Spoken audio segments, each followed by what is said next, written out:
प्रवेश करुता श्री कृष्ण सक्रांत काल कोटिजित जगत पालको धाता सुहृद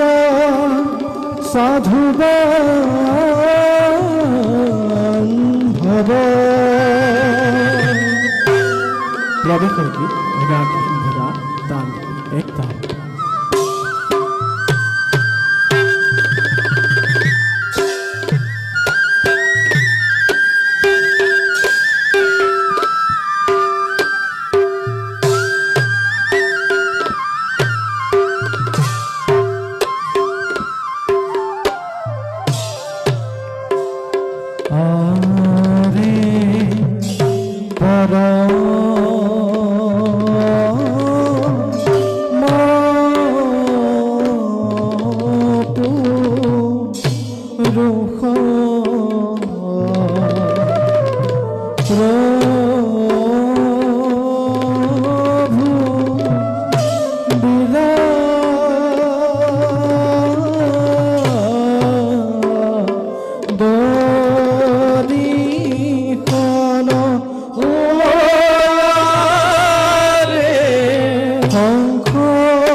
মাতৃদৈৱকীৰ গৰ্ভজাত মই যশোৱা আইৰ কোমল কোলাত লালিত পালিত হৈ বৃন্দাবনৰ মাজে মাজে ধেনুচাৰী বংশীৰ নিশানত গোপীকুল বাউলি কৰা মই কৃষ্ণ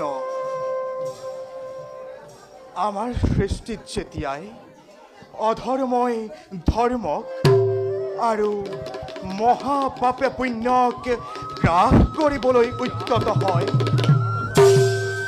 তেতিয়াই আসুৰিক শক্তিক বিনাশ কৰি ধৰ্ম সংস্থাপনৰ উদ্দেশ্যে যুগে যুগে নানা ৰূপে আমাৰ হয় অৱতাৰ।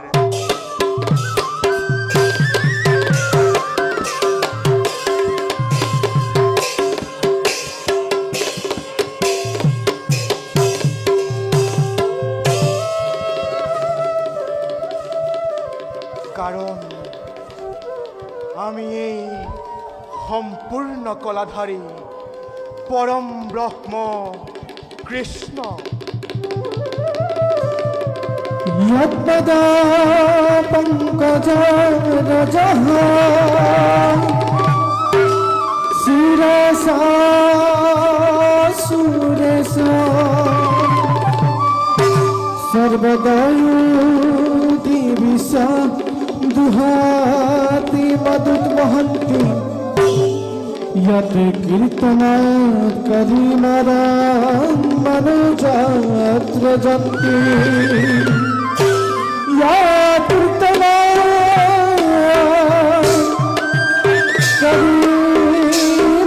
करिमरान् मनुजात्र जन्ति कृष्णस्य तस्य शरणं हरणं व्रजे।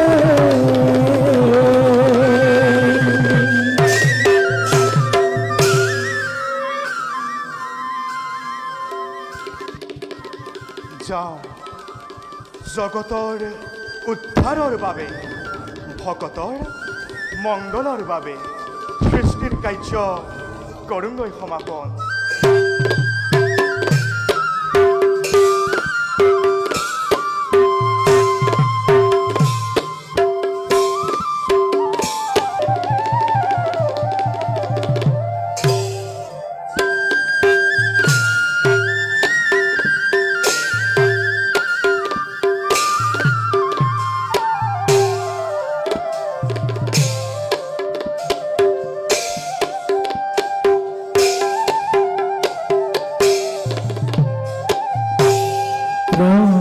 প্রবেশিনা অধা মাঝে রহি দিন দানা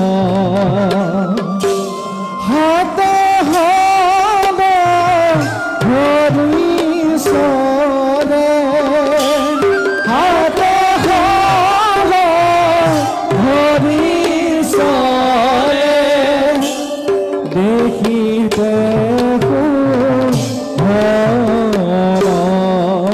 রে দেখিতে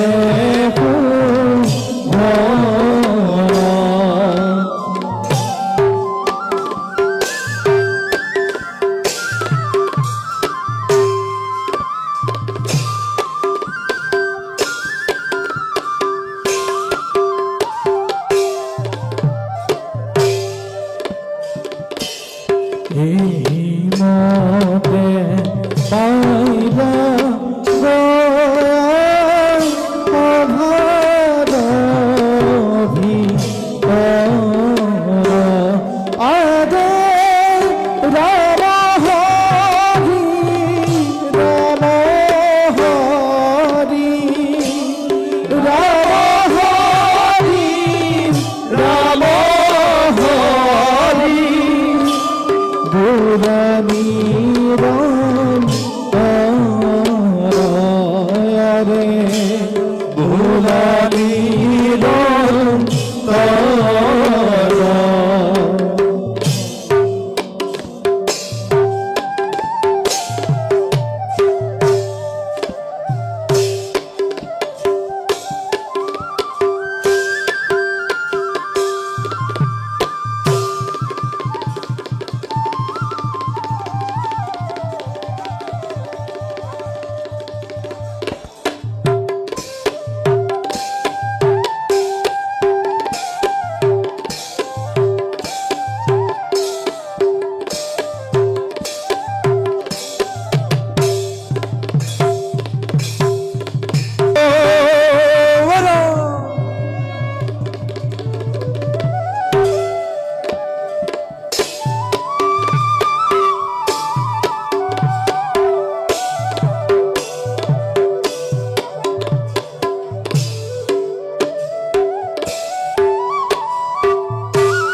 প্রবেশিনা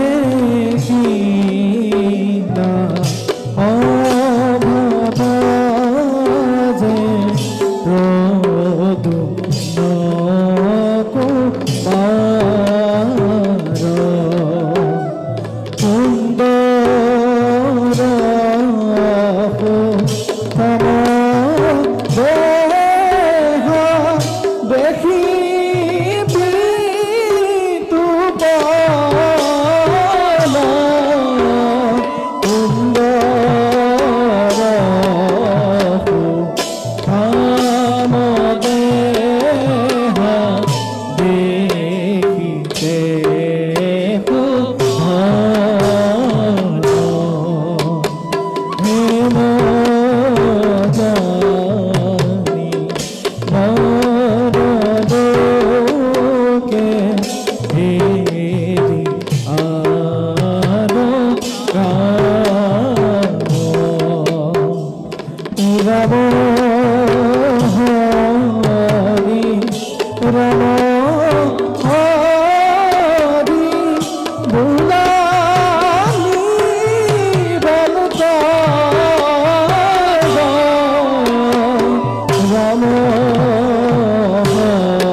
পৃথিৱীত দিনক দিনে পাপৰ প্ৰভাৱ বাঢ়িব লাগিছে। নিৰ্বলীৰ ওপৰত বলিৰ নিৰ্মম অত্যাচাৰ আৰু কিমান সহিম। সিদিনা নৰকাসুৰক বধ কৰি হাজাৰ নিৰাপিতা নিৰ্যাতিতা কন্যাক উদ্ধাৰ কৰিলোঁ, দেৱগণকো মুক্তি দিলোঁ। কিন্তু সেই পৌণ্ডক ৰাজ আৰু দুষ্ট অৰিন্দ্ৰম এতিয়াও বাকী। আনহাতে ধৰ্মই পাপৰ প্ৰভাৱ সহিব নোৱাৰি পৃথিৱী পৰ্যটন কৰিছে। প্ৰথমতে তেওঁক সহায় কৰাটো মোৰ একমাত্ৰ প্ৰধান কৰ্তব্য।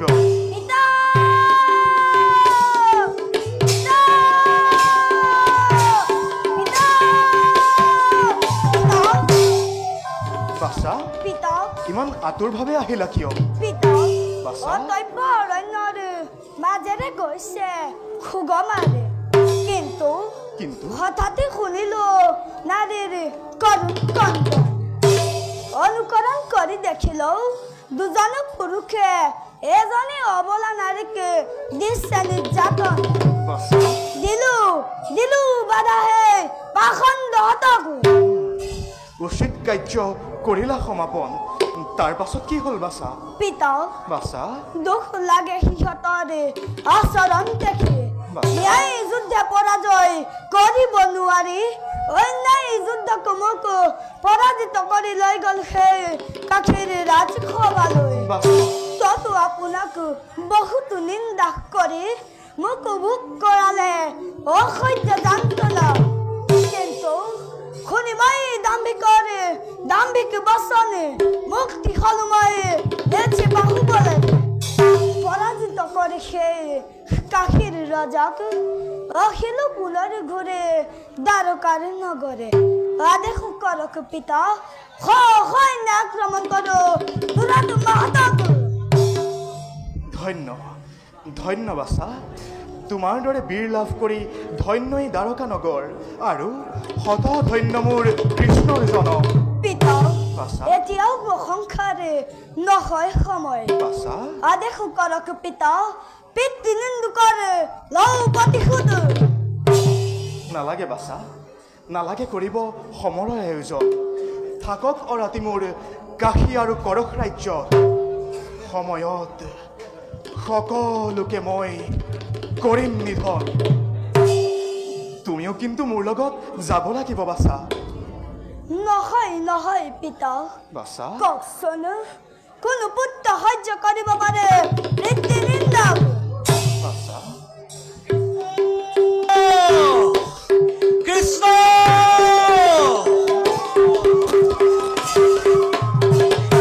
কৃষ্ণ দাদা সেই মাত্ৰ শুনিলো সংবাদ কাশী আৰু কৰশৰ সেনাপতি দুয়ো মিলি যাদৱ নন্দনক কৰে অপমান কৃষ্ণ শুনো আদেশ ততালিকে মই সিহঁতক কৰিব নিধন ক্ষান্ত হোৱা দাদা কৃষ্ণ যদিও বা কাশী আৰু কৰশ ৰাজ্য প্ৰধান শত্ৰুৱেই দ্বাৰকা নগৰ তথাপিতো এইদৰে নহয় দাদা উচিত সময়ত সিহঁতৰ উপযুক্ত শাস্তি মই কৰিম বিধান নহয় কৃষ্ণ দাদা যি জগতে কৃষ্ণক কৰে আৰাধনা তেনে কৃষ্ণ সিহঁতে কৰে অপমান দাদা কৃষ্ণ দিয়া আদেশ ততালিকে মই সিহঁতক কৰিম নিধন সঁচা পিতা সঁচা শুনক আদেশ সবে যাব লাগে কৰশৰী অভিমুখে কৰিলো ভিখাৰী প্ৰতিজ্ঞা বাছা। অগ্নি সংযোজনা কৰে মৰুভূমি সৃষ্টি কৰে কৰশ আৰু কাশীৰ ৰাজ্যতে দাদা কৃষ্ণ তোমাৰ অলপ কথাতে খং উঠে দাদা এতিয়া সময় হোৱা নাই যেতিয়া নিজেই আহিব কাশী আৰু কৰশ ৰাজ্য দ্বাৰকাৰ সীমালৈ নিজ হাতে সিহঁতৰ মই কৰিম নিধন বাৰু সেইবোৰ কথা যাওক ব'লা খন্ত্ৰে বিশ্ৰাম কৰোঁগৈ ব'লা কৃষ্ণ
দৈত্যৰাজ অম্বাখুৰ এই তলিত মোৰ সমান সমকক্ষ এতিয়াও জন্ম হোৱা নাই স্বৰ্গৰ দেৱতা মৰ্ত্যৰ মানৱ পাতালৰ বাসকে মোৰ এই নাম শুনি থৰে ভয় কম্পমান একি হতব্যৰ অৰণ্যৰ মাজত মানৱৰ গোন্ধ যেন হয় অনুমান যাওঁ মই ইয়াৰ সন্ধান কৰোগৈ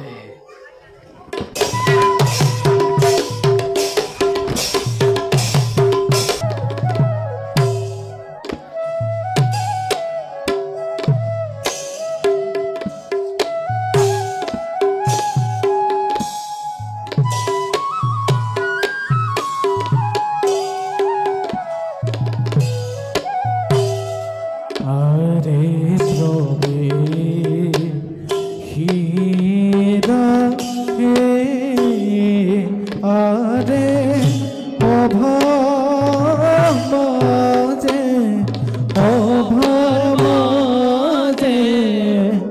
রে বতি সুন্দরী আরে মেন হরি অভামাজে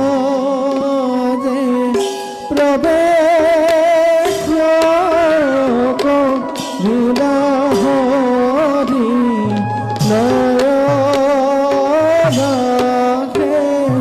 হরিয়া হে দেখিতে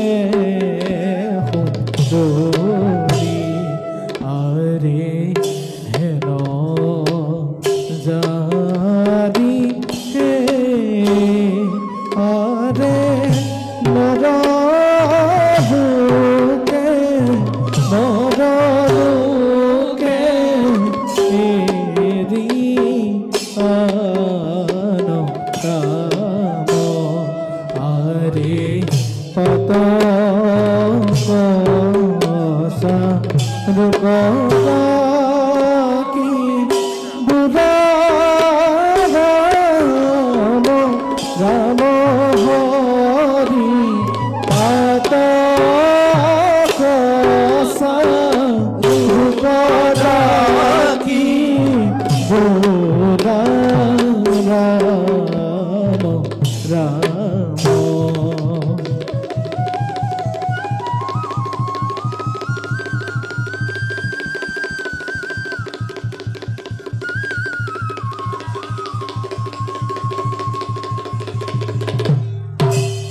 এই দুর্গম অৰণ্যৰ মাজত কেনি যাওঁ কি কৰোঁ কেনি গ'লে পাওঁ মোৰ পথৰ সন্ধান আছিলোঁ মই চম্পকৰ ৰাজ অট্টালিকাত পিতৃ মাতৃৰ আলাসৰ লাৰু কিন্তু পিতা মাতাই অনাথিনী কৰি এৰি গুচি গ'ল আৰু মায়ায়ো স্থান দিলে এই নিৰ্জন মনত। হে প্ৰভু তোমাৰ চৰণ কেতিয়া দেখিবলৈ পাম আজি মোৰ সতী ধৰ্ম ধ্বংস কৰিলো মানৱ পশুৱে আৰু কিমান নিৰ্যাতন দিয়া প্ৰভু যাওঁ এবে অলপ আগবাঢ়ি যাওঁ।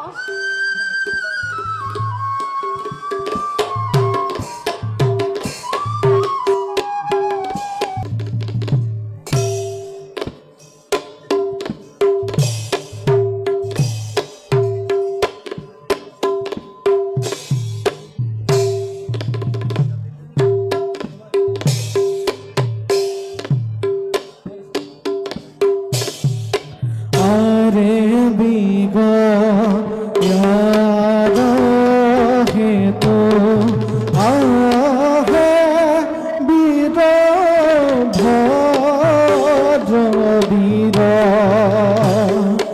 আরে বিগ ইয়ার পাশে ঘুরে ফুরে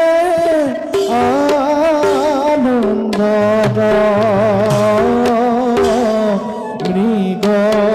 মৃগয়ার পাশে ঘুরে ঘুরে আনন্দ আরে হেন জানি নর লোকে এরা কাম আরে রাম হরি রাম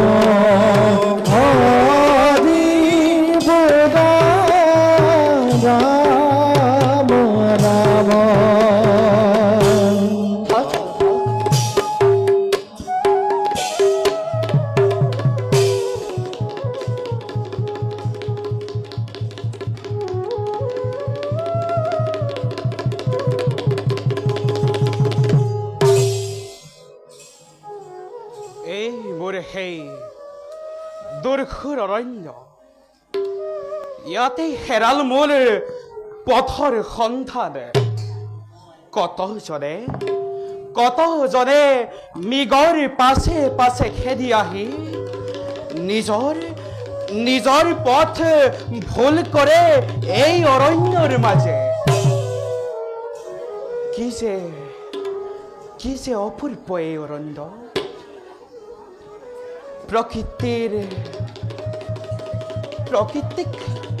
প্ৰকৃতিক দেখা পালেই মোৰ শৰীৰৰ সুখ দুখ সকলো যন্ত্ৰণা দূৰ হয় যাওঁ এবে অলপ ৰস পান কৰি নিজৰ হৃদয় তৃপ্ত কৰোঁ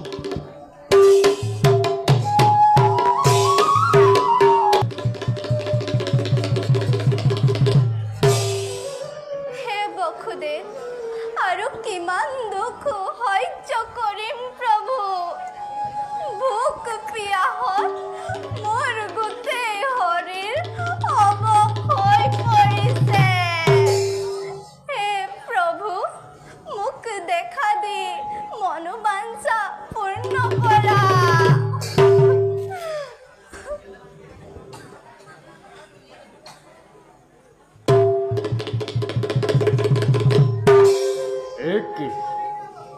মই এয়া কি দেখিছো কোন এয়া অপূৰ্ব ৰমণী দেৱী নে মানৱী নে কিম্বা অপেশ্বৰী যে কি নহওক লাগে এওক আজি মই মোৰ প্ৰাণৰ লাগিব সুন্দৰী সুন্দৰী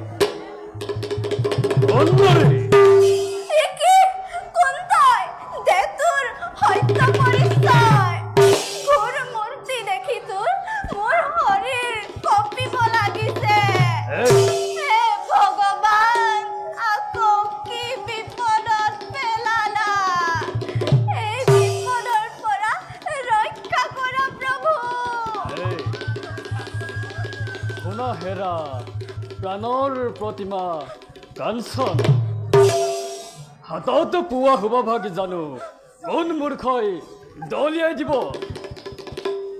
আহা দেৱী দিয়া মোক তোমাৰ প্ৰেম আলিংগন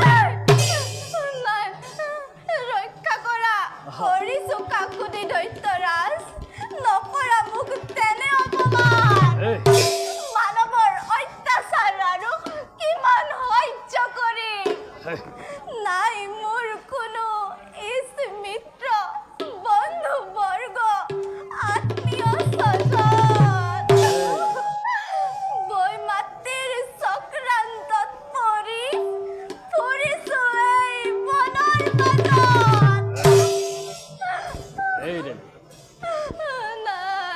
মাজত দিয়া মোক তোমাৰ দিয়া মোক তোমাৰ প্ৰেম আলিংগন আৰে হোলিয়া চেনি চম্পা মেলিয়া সে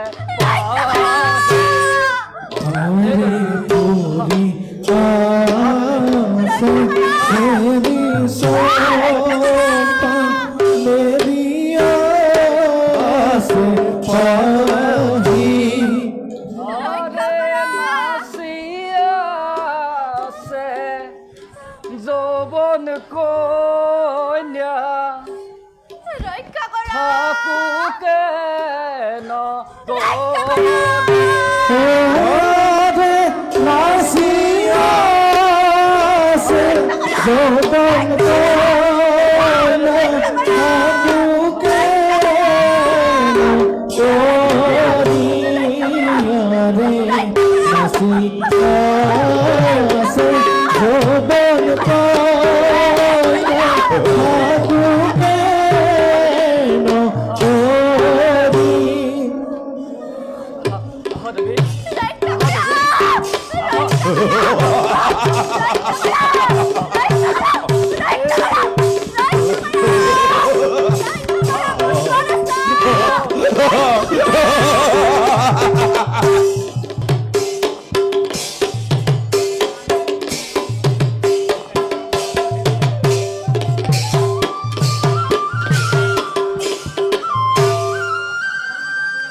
ইমান পলম হ'ল তথাপিতো এটা মৃগ নিমিলিলে।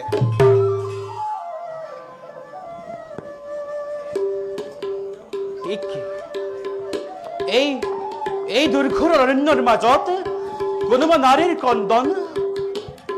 ৰবা ৰবা ৰবা নাৰী, মই তোমাক ৰক্ষা কৰিম।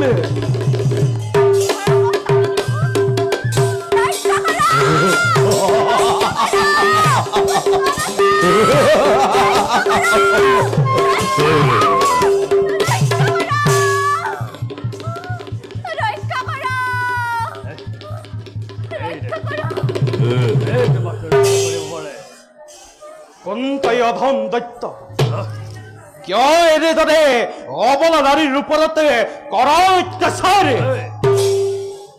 কোনটাই মূৰ্খ, কিয় মুখুব কাৰ্যত কৰিছ বাধা?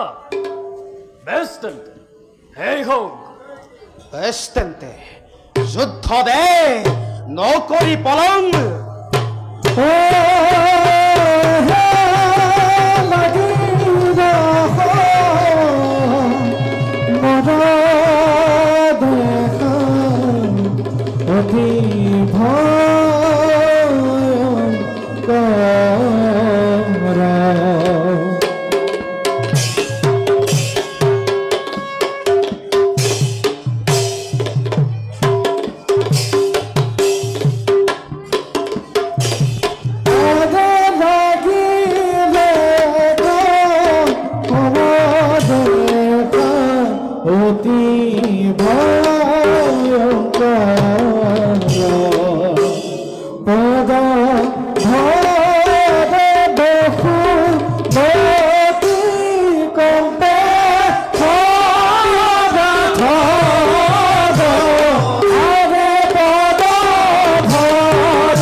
বলা দেবী, এই অক্ষৰে আকৌ চেতনা পালে মিলাব পাৰে আমাৰ বিখিনি। আপোনাৰ এই ধাৰ এতিয়াও আৰু পৰিশোধ কৰিব। দেবী, এইটো প্ৰশংসাৰ নহয় সময়। বলা বলা এবে আমি গমন কৰো নিজ ৰাজ্যলৈ।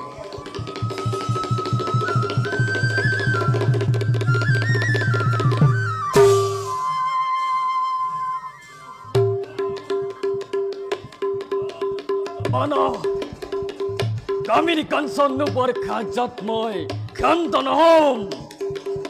যাওঁ যাওঁ, মই নিজ কৰ্তব্যত হওঁ অগ্ৰসৰ।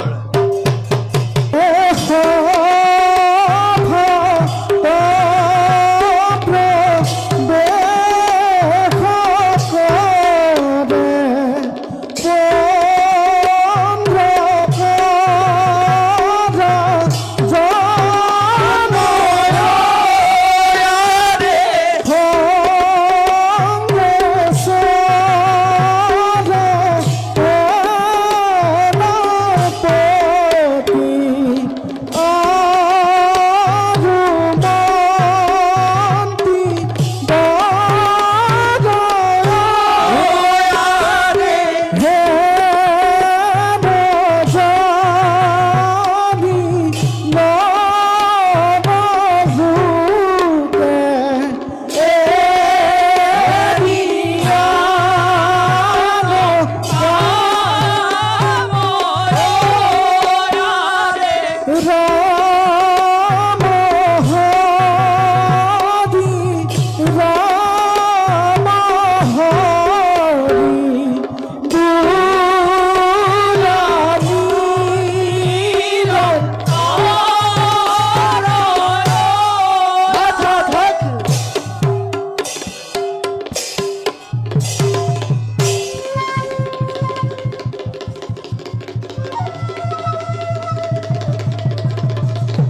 মন্ত্ৰী আৰু সেনাপতি মহাৰাজ বৰ্তমান মোৰ ৰাজ্যতে খবৰ কেনে কৰিছে নেকি কোনোবাই মোৰ ৰাজ্যতে বিদ্যু আচৰণ মহাৰাজ মন্ত্ৰীবৰ ৰাজ্যৰ সকলোৰে মংগল কিন্তু সেই কলীয়া কৃষ্ণ নাম কৰে নেকি কোনোবাই উচ্চাৰণ মোৰে ৰাজ্যত মহাৰাজ সেনাপতি বৰ্তমান আমাৰ ৰাজ্যৰ প্ৰজাসকলে মুখত এৰিছে কৃষ্ণৰ নাম কিন্তু মহাৰাজ কিন্তু কি সেনাপতি মহাৰাজ যদিও আমাৰ ৰাজ্যৰ প্ৰজাসকলে দেখা দেখিকৈ কৃষ্ণৰ নাম নলয় কিন্তু লুকাই চুৰ কৰি হলেও সেই গোপিনী বস্ত্ৰ চুৰ কলীয়াৰ কৃষ্ণ নাম কৰে উচ্চাৰণ কি গোপন ভাৱে লয় সেই কলীয়া কৃষ্ণ নাম সঁচা মহাৰাজ সেনাপতি মহাৰাজ শুনা মোৰ প্ৰচণ্ড আদেশ আদেশ কৰে যিজনে মহাৰাজ যিজনে মোক অমান্য কৰি অ, সেই গোপিনী বস্ত্ৰ চুৰ অ, কলীয়া কৃষ্ণ নাম কৰিব উচ্চাৰণ অ। তাক তাকে তাক তুমি ধৰি আনি হৰিয়নি জিভা কাটি জিভ্ভাকাতি অমানসিকে অত্যাচাৰ কৰিবা হল মহাৰাজ এই গোপিনী বস্ত্ৰ চুৰ কলীয়া কৃষ্ণ কেতিয়াও ভগৱান নহয় সঁচা মহাৰাজ আপুনিহে স্বয়ং ভগৱান আৰু আপুনিহে প্ৰকৃত ঈশ্বৰ হয় এই পণ্ডুৰিকাক্ষ বাসুদেৱে হৈছে আচল ভগৱান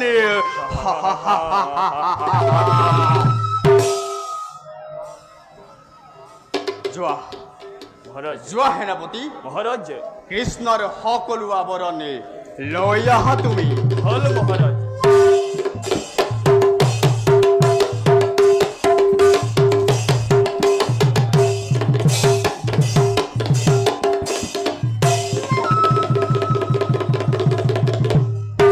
মন্ত্ৰী মহাৰাজ শুনা মোৰ প্ৰচণ্ড আদেশ আজিৰ পৰা মোক সকলোৱে পূজা কৰিব লাগিব নহলে নহলে কাকো মই নকৰিম ক্ষমা মহাৰাজ আপোনাক ভগৱান বুলি পূজা কৰিব লাগে সঁচা মোক ভগৱান বুলি পূজা কৰিব লাগে কিন্তু ৰজা হিচাপে ভগৱান হিচাপে নহয় মহাৰাজ মোক পূজা কৰিব লাগিব যিয়ে যিয়ে মোক পূজা নকৰে তাক মই নিৰ্ময়ভাৱে কৰিম হত্যা মহাৰাজ মন্ত্ৰী আপুনি নিজৰ বিপদে নিজেই মাতি নানিব এই বিনন্দীয়া সৃষ্টিখনে যিজনে সৃষ্টি কৰিছে যাৰ আদেশত সমস্ত পৃথিৱী চলিব লাগিছে সেই পৰম শক্তিবান পৰম ব্ৰহ্মক আপুনি অৱমাননা নকৰিব মহাৰাজ স্তব্ধ মূৰ্খ আৰু তই এটা শব্দও নকবি চাওঁ বাৰু মই আজি তোমাৰ এই হিমাদ্ৰীৰ দৰে উচ্চ হীৰাৰো কিমান দিন থাকে মন্ত্ৰী তোমাৰ এই হিমাদ্ৰীৰ দৰে উচ্চ হীৰাৰো কিমান দিন থাকে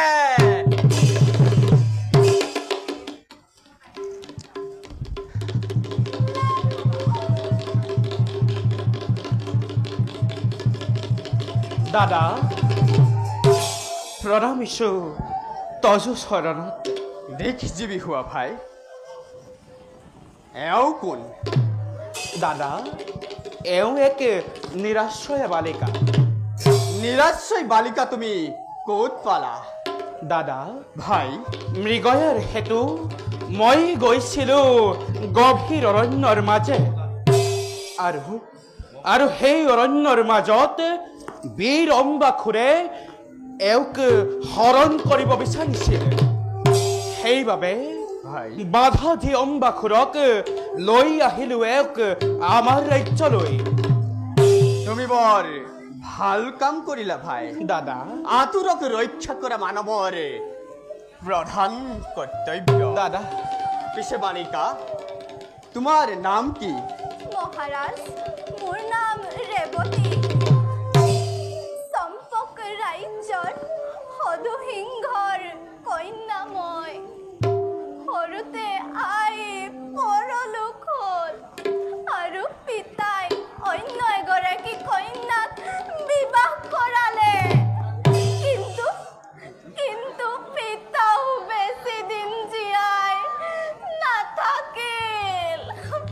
তুমি আৰু মাহীয়াইকো চক্ৰান্ত কৰি মেলি দিলে বনৰ মাজত।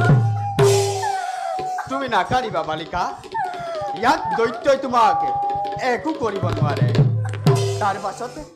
তাৰ পাছত কি হ'ল কোৱা বালিকা? বনত দুজন নকুৰে মোক অত্যাচাৰ কৰিব খোজোতেই কৃষ্ণ পুত্ৰ পদুন্নই মোক ৰক্ষা কৰে। কিন্তু সেই পাখণ্ডহঁতে তেওঁক বন্দী কৰি লৈ যায়। মোৰ লগত লাগি তেওঁ বা কি অৱস্থা হৈছে তাক ভগৱানেহে জানে। তুমি নাকান্দিবা বালিকা, তোমাকে মই আশ্ৰয় দিছো। ৰাজকন্যাৰ দৰে তোমাক মই প্ৰতিপালন কৰিম। পিছে ভাই, দাদা বালিকাক লৈ যোৱা খন্তেকে বিশ্ৰামৰ হেতু। ভাল দাদা। ব'লা।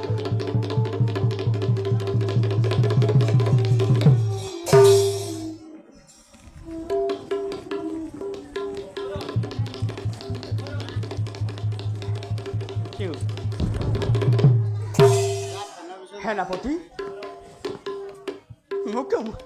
মোক তুমি কৃষ্ণ বেশেৰে সজাই দিয়া সেনাপতি।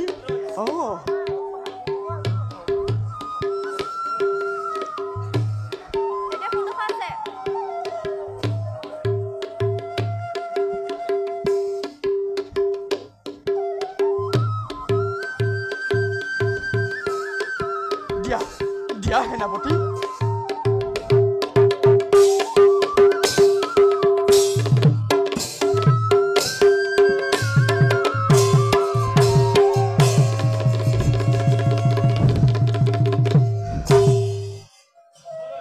সেনাপতি, স্বয়ং ভগৱান দৰে লাগিছে। এই গোপিনী বস্তুৰ চুৰ কলিয়াৰ কৃষ্ণৰ কাৰণে মাত্ৰ 1600 গোপীহে মৌ গৈছিল মহাৰাজ। আপোনাৰ ৰূপ দেখি এই বিশ্বৰ সকলো নৰ নাৰী মোৰ যাব মহাৰাজ। সেনাপতি মহাৰাজ, মোক ভগৱান যেন লাগিছেনে বাৰু? মহাৰাজ, আপোনাক স্বয়ং ভগৱান দৰে লাগিছে। সেনাপতি মহাৰাজ, প্ৰশংসা কৰিছো তোমাকে। হল মহাৰাজ। পিছে সেনাপতি মহাৰাজ, মই তোমাক এটা উপহাৰ দিব খোজো। মোক উপহাৰ? সেনাপতি মহাৰাজ, মই তোমাক এটা উপহাৰ দিব খোজো। কি উপহাৰ তুমি জানানে সেনাপতি? নাজানো, কওকচোন মহাৰাজ। মই তোমাকে মন্ত্ৰী কন্যা ৰত্নাক দিম। মন্ত্ৰীৰ কন্যা ৰত্না? সেনাপতি, যদি সেই বৃদ্ধ অমান্তি হয় তেতিয়া মহাৰাজ তেতিয়া তোমাৰ বল প্ৰয়োগ কৰি কাঢ়ি আনিবলৈ তোমাৰ গাত ইমান কোনো শক্তি নাই নে সেনাপতি? মহাৰাজ, যদি স্বয়ং প্ৰভুৰ আদেশ হয় তেন্তে বাৰু কাৰ বল নাথাকিব? সেনাপতি মহাৰাজ, এতিয়া যোৱা তুমি, খন্তেকে জিৰণি লোৱাগৈ। হল মহাৰাজ।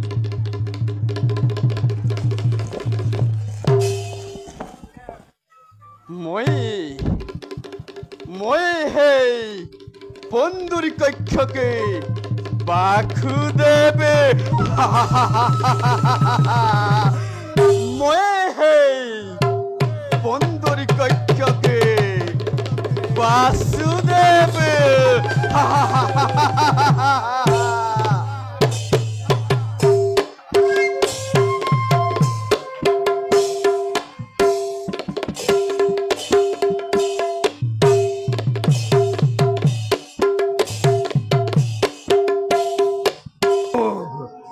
নিৰবদ্ধ ৰক্ত লাগে, কৰক বাকি ৰক্ত লাগে, লাগে মাথমুখ নিৰবদ্ধ ৰক্ত।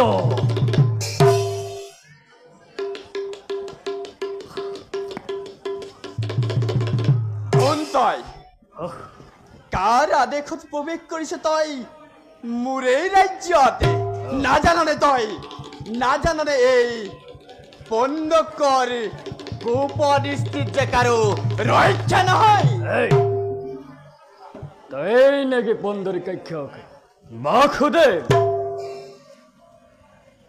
নাজানো না মূৰ্খ তই পৰ ৰাজ্যত আহি কৰিছ থিতাবি। স্তব্ধ হ মূৰ্খ, এই আৰু এটাও শব্দ তই নকৰিবি উচ্চাৰণ। প্ৰথমে তই মোক পৰাজয় কৰ, তাৰ পাছত লৈ যাবি তই সেই সুন্দৰ বালিকাকে। মোৰ মৃত্যু মোৰ মৃত্যু নাজানো মূৰ্খ।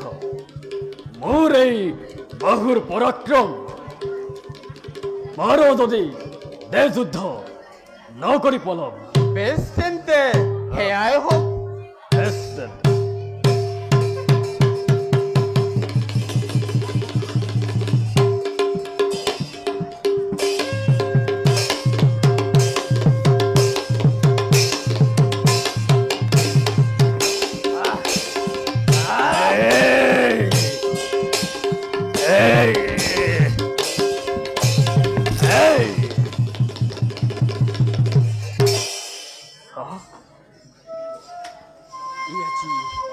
অতিকে সত্যবান, শিৱৰ বৰতি অতিকে বলিয়ানী। ইয়াৰ লগতে মিত্ৰতা স্থাপন কৰি ইয়াক মই কৃষ্ণভাৱে যুদ্ধ কৰিবলৈ পঠাই দিওঁ। এই ভাবিছা ৰাজা? কিয় তুমি মনে মনে কৰিছা অস্ত্ৰ? দৈত্যৰাজ, কোৱা কৰ। মই তোমাৰ লগতে যুদ্ধ নকৰোঁ। মই তোমাৰ লগত মিত্ৰতা স্থাপন কৰিম যদিহে তুমি মোক দুটা উপকাৰ কৰা। কোৱা কৰ ৰঘুপতি, এইবোৰ তোমাক কৰিলে প্ৰয়োজন। শুনা দৈত্যৰাজ, আহ, তোমাৰ পৰিচালনাত তোমাৰ সেই সৈন্যবিলাকক যাদৱগণকে বধ কৰিবলৈ পঠাই দিওঁ। তাৰ পাছত সেই সুন্দৰী কন্যাক মই তোমালৈ অৰ্পণ কৰিম। কোৱা তোমাক কি বৰৰ প্ৰয়োজন? তেন্তে যোৱা মিত্ৰ, তুমি তোমাৰ সৈন্যবিলাকে প্ৰস্তুত কৰাগৈ। ভাল কৰ ৰঘুপতি, যাওঁ মই নিজ কৰ্তব্যত সমগ্ৰ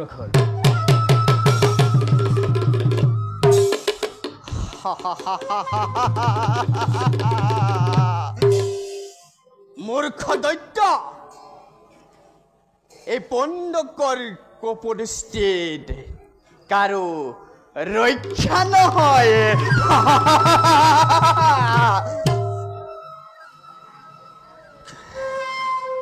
শত্ৰুকে চলে বলে কিংবা কৌশলে জয় কৰাই মোৰ প্ৰধান কৰ্তব্য।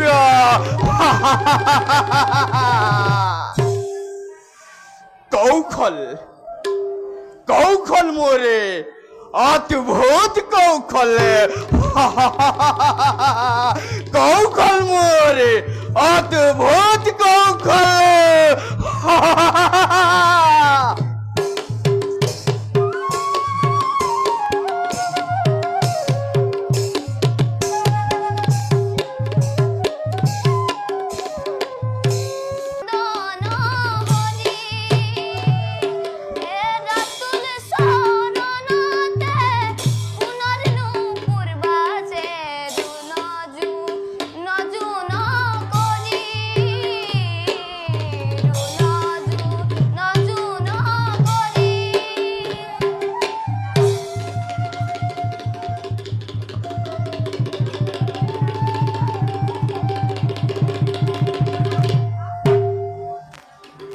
পাপ প্ৰলয়ৰ সমস্ত অগ্নি জ্বলিব লাগিছে। চাৰিওফালে কেৱল অন্যায় অত্যাচাৰে কটা মৰা, ইষ্ট মিত্ৰ ককাই ভাই কোনো চিন চাব নাই। হে প্ৰভু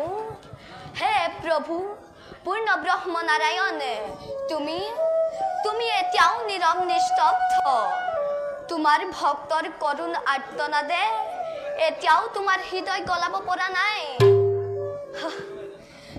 নহয় মোৰেই ভুল হৈছে আৰু কিমান দিন তিষ্ঠিব সকলো ম্লান হৈ যাব হাও পাপু কিমান পাপু ভোগ কৰ এই কেইদিনতে ময়ো তোৰ পাছে পাছে কৰিছো ভ্ৰমণ হৌৱা দ্বাৰকানাথে তোৰ ফালে কুপদৃষ্টিৰে চাব লাগিছে আৰু তোৰ ৰক্ষা নাই মই এবে বিদায়হে মাগিলো খাতিছো মাধৱ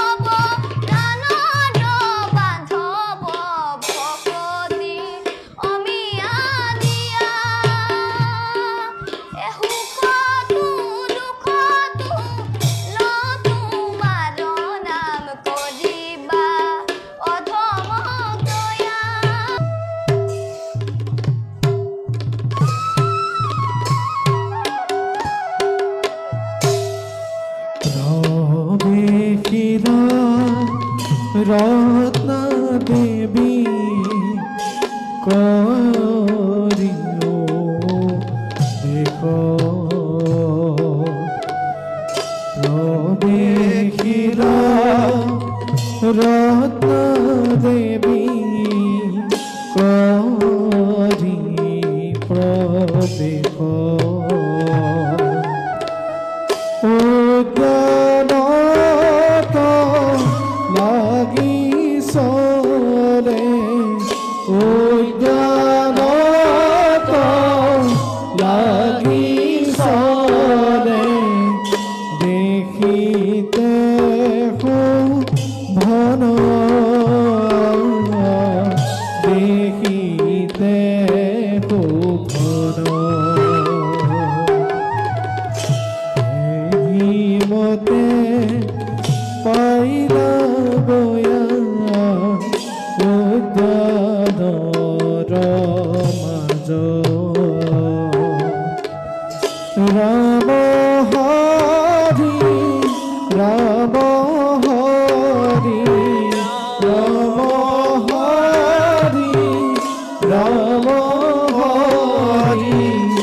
তথাপিও দেখা নাপাওঁ প্ৰিয় প্ৰভু তোমাক কেনেদৰে পূজা কৰিব লাগে তাক মই নাজানো কিভাৱে চিন্তা কৰিলে তোমাক দেখা পায় তাক মোক এবাৰ শিকাই নিদিয়া প্ৰিয় প্ৰভু ৰত্না তুমি এই অধ্যয়নৰ মাজে অকলে অকলে থাকি কি ভাবি আছা দাদা কি ভাবিছো আৰু ভাবিছো ফুলবিলাক যে ভগৱানৰ কি অপূৰ্ব সৃষ্টি যাক দেখিলে ক্লান্ত পথ কৰোঁ মন প্ৰাণ হৰি নিয়ে সংসাৰৰ সকলো দুৰ্ভাগৰ পাহৰি স্বৰ্গীয় সুখ অনুভৱ কৰিব পাৰে সঁচা কথা ৰত্না ভগৱানৰ আৰাধনাই আমাৰ হৃদয় তৃপ্ত কৰি তোলে মাথো ভগৱানৰ সদায় আশ্ৰয় ল'ব লাগে ৰত্না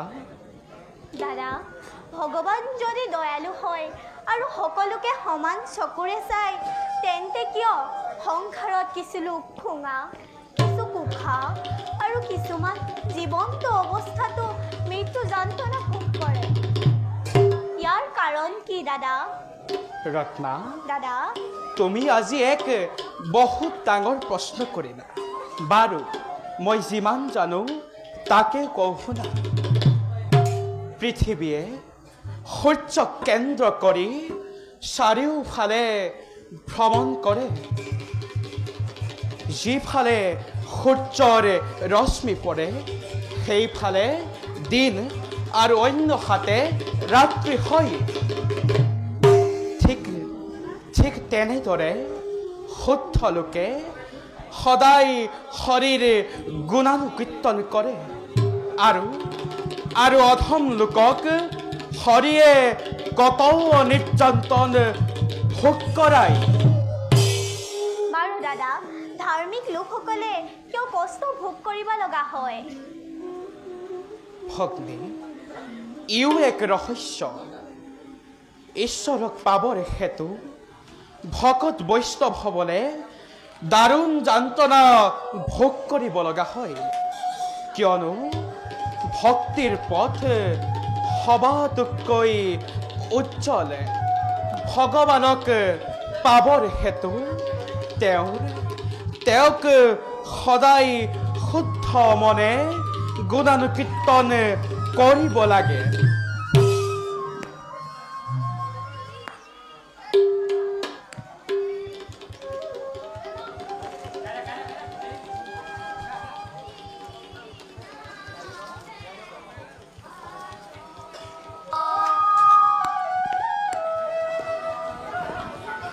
ৰত্না দাদা কোনোবা এইফালে আহিব লাগিছে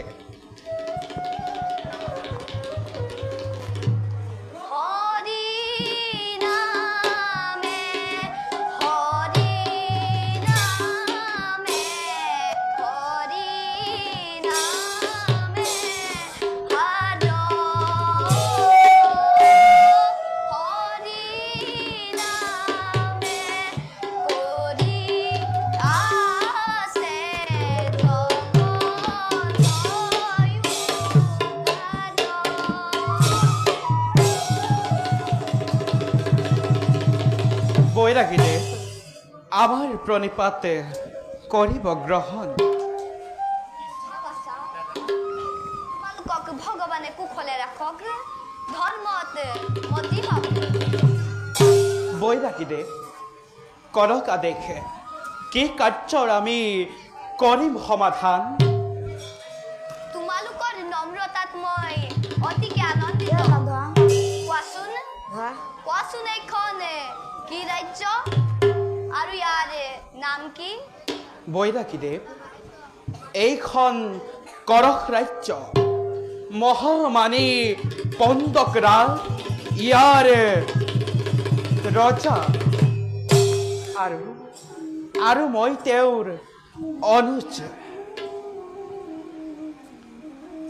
বৈৰাগীদেৱ আপোনাৰ পৰিচয় দিবনে নিশ্চয় দিমাই মোৰ ঘৰ ক'ত মই নিজেই নাজানো পৰম পিতা ভগৱন্তই মোৰ পিতা আৰু তেওঁ কেৱল মোৰেই পিতা নহয় এই সমস্ত জগতবাসীৰে পিতা আৰু পৃথিৱীখনেই মোৰ ঘৰ মই হৰিৰ কীৰ্তনৰ বাদে আন একো নাজানো সেইবাবে হৰিৰ কীৰ্তন কৰি এই গোটেই সংসাৰত ভ্ৰমি ফুৰিছোঁ বৈৰাগীদেৱ আপোনাক এটা কথা সুধিব পাৰোঁনে নিশ্চয় পাৰিবাই বাৰু কওকচোন ভগৱাননো কোন তেওঁ ক'ত থাকে তেওঁ আকাৰ কেনেকুৱা তেওঁক লগ পাব পাৰিনে বৈৰাগীদেৱ আই এইটো তুমি বৰ ডাঙৰ প্ৰশ্ন কৰিলা কিন্তু এই প্ৰশ্নৰ উত্তৰ মই দিওঁ শুনা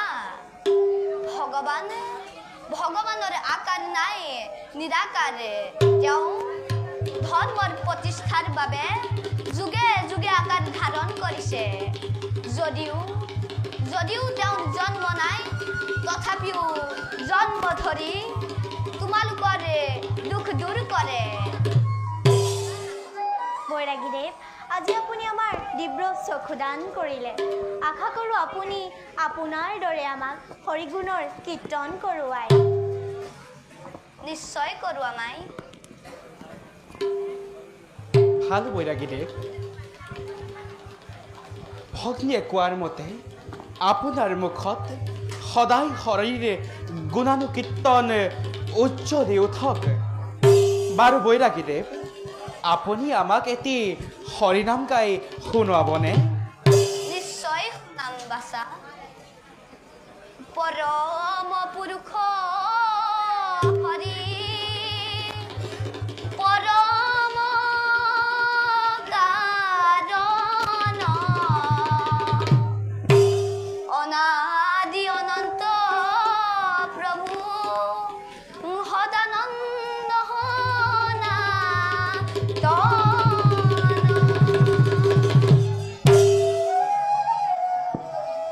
পৰম পুৰুষ ভগৱন্ত সকলোতকৈ শ্ৰেষ্ঠ তেওঁৰ পৰাই সৃষ্টিৰ উদ্ভৱ আৰু তেওঁৰে সকলোৰে গৰাকী তেওঁ আনন্দময় তেওঁ মংগলময় তেওঁৰ পৰাই সকলোৰে উৎপত্তি হৈছে আৰু তেওঁতেই সকলো লীন যাব এতিয়া তেওঁ আমাৰ ওচৰতে আছে কিন্তু আমাৰ এই জাল চকুৰে তেওঁক দেখা পোৱা নাই আৰু আমি পাতি থকা সকলো কথা তেওঁ শুনি আছে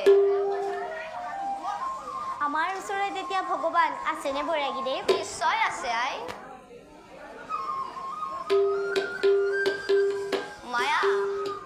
মায়া এই সংসাৰখন মায়াত আসন্ন হৈ আছে যেনেকৈ পানীতে মাছ ডুবি থাকে সেইদৰে আমি এই মায়াত আসন্ন হৈ আছো বৈৰাগীদেৱ আপুনি আকৌ এবাৰ আমাক হৰিনাম গোৱাই শুনাবনে নিশ্চয় শুনাম হৰি বোল ভাই হৰি বোল ভাই হৰি নামৰ বিনে আন গতি নাই হে হৰি বোল কোনে ইয়াত হৰিনাম উচ্চাৰণ কৰিছে কুমাৰ আৰু ৰত্ন তোমালোকে কিয় ৰাজদূত আচৰণ কৰিছা আৰু ই কোন সাৱধান সেনাপতি ৰত্ন। অতিথিক অপমান নকৰিবি তেওঁ তোতকৈ বহুত ওপৰত প্ৰথমে ক তই কাৰ আদেশত ইয়ালৈ আহিলি এই সেনাপতি ইয়ালৈ অহা কাৰো আদেশৰ যোগ্য নহয় মোৰ ইয়ালৈ অহা প্ৰয়োজন হৈছে তোমাক লগ ধৰে হেতু ৰত্ন মোক লগ ধৰাৰ হেতু অ। প্ৰকাশ কৰা মহাৰাজে কৈছে তুমি হেনো মোৰ লগতে স্বামী বৰণ কৰিব লাগে যদি মই ৰজাৰ আদেশ পালন নকৰোঁ তেতিয়া মই তোমাক বলপূৰ্বকভাৱে নিজৰ পত্নী বনাম বিশ্বজিৎ মই কাৰ আদেশত তই এনেভাৱে বাক্য উচ্চাৰণ কৰিছ এই ৰজাৰ আদেশতে এই বিশ্বজিতে এবং দম্ভমাৰি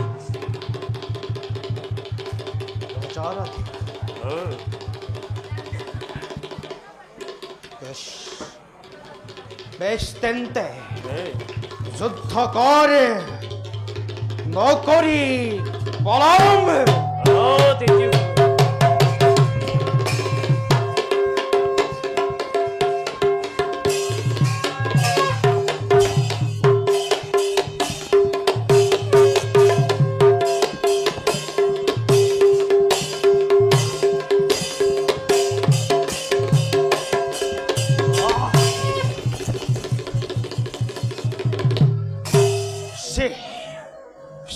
বিশ্বজিতে এই শক্তিকে লৈ নিজকে ভগৱান বুলি জগততে কৰিছ প্ৰচাৰ দুখে সাধ্যটোৰে কৰখৰে ৰাজ সেনাপতিৰ পদত অধিষ্ঠ থকা যা মূৰ্খ এই স্থান কৰ পৰিত্যাগ চোৱা বিশ্ববাসী যতেই সত্য তাতেই ধৰ্ম যতেই ধৰ্ম তাতেই জয় যতেই ধৰ্ম তাতেই জয় সূৰ্যৰ উত্তাপতি প্ৰখৰ হলেও তাৰ তাপ সহ্য কৰিব পাৰি বালিৰ তাপ উত্তপ্ত হলে তাৰ তাপ কেতিয়াও সহ্য কৰিব নোৱাৰি। মই আহিলোহে।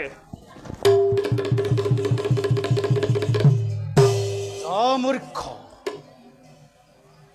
ময়ো যাওঁ নিজ কৰ্তব্যতে সৌ অগ্ৰসৰ।